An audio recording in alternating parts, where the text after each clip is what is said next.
وَلَقَدْ جِئْنَاهُمْ بِكِتَابٍ فَصَّلْنَاهُ عَلَى عِلْمٍ هُدًى وَرَحْمَةً لِقَوْمٍ يُؤْمِنُونَ. اور ہم نے ان کے پاس کتاب پہنچا دی ہے جس کو علم و دانش کے ساتھ کھول کھول کر بیان کر دیا ہے، اور وہ مومن لوگوں کے لیے ہدایت اور رحمت ہے. هل ينظرون إلا تأويله يوم يأتي تأويله يقول الذين نسوه من قبل قد جاءت رسل ربنا بالحق فهل لنا من شفعاء فيشفعوا لنا أو نرد فنعمل غير الذي كنا نعمل قد خسروا أنفسهم وضل عنهم ما كانوا يفترون. کیا یہ لوگ اس کے وقوع کے منتظر ہیں؟ جس دن وہ واقع ہو جائے گا تو جو لوگ اس کو پہلے سے بھولے ہوئے ہوں گے وہ بول اٹھیں گے کہ بے شک ہمارے پروردگار کے رسول حق لے کر آئے تھے.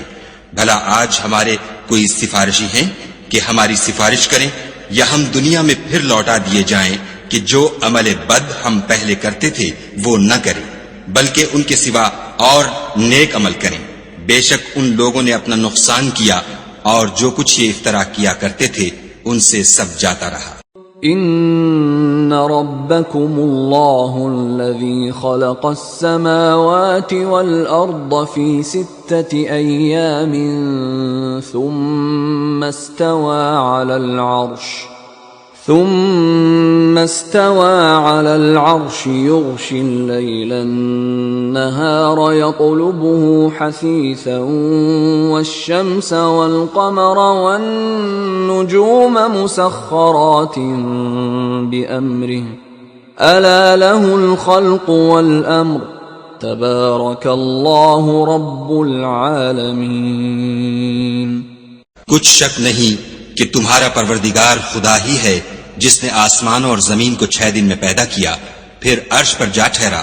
وہی رات کو دن کا لباس پہناتا ہے کہ وہ اس کے پیچھے دوڑتا چلا آتا ہے، اور اسی نے سورج اور چاند اور ستاروں کو پیدا کیا. سب اس کے حکم کے مطابق کام میں لگے ہوئے ہیں. دیکھو سب مخلوق بھی اسی کی ہے اور حکم بھی اسی کا ہے. یہ خدائے رب العالمین بڑی برکت والا ہے. ادعوا ربكم تضرعا وخفية إنه لا يحب المعتدين.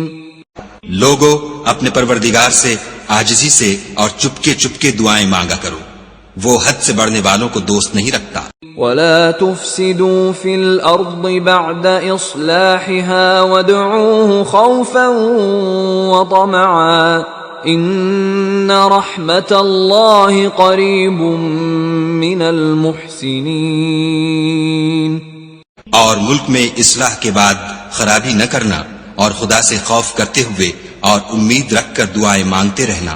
کچھ شک نہیں کہ خدا کی رحمت نیکی کرنے والوں سے قریب ہے. وَهُوَ الَّذِي يُرْسِلُ الرِّيَاحَ بُشْرًا بَيْنَ يَدَيْ رَحْمَتِهِ حتى إذا أقلت سحابا ثقالا سقناه لبلد ميت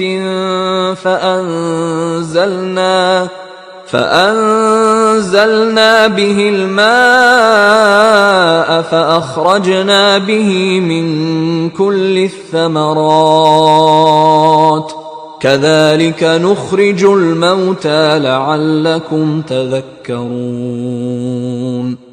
اور وہی تو ہے جو اپنی رحمت یعنی مہ سے پہلے ہواؤں کو خوشخبری بنا کر بھیجتا ہے، یہاں تک کہ جب وہ بھاری بھاری بادلوں کو اٹھا لاتی ہے تو ہم اس کو ایک مری ہوئی بستی کی طرف ہانک دیتے ہیں.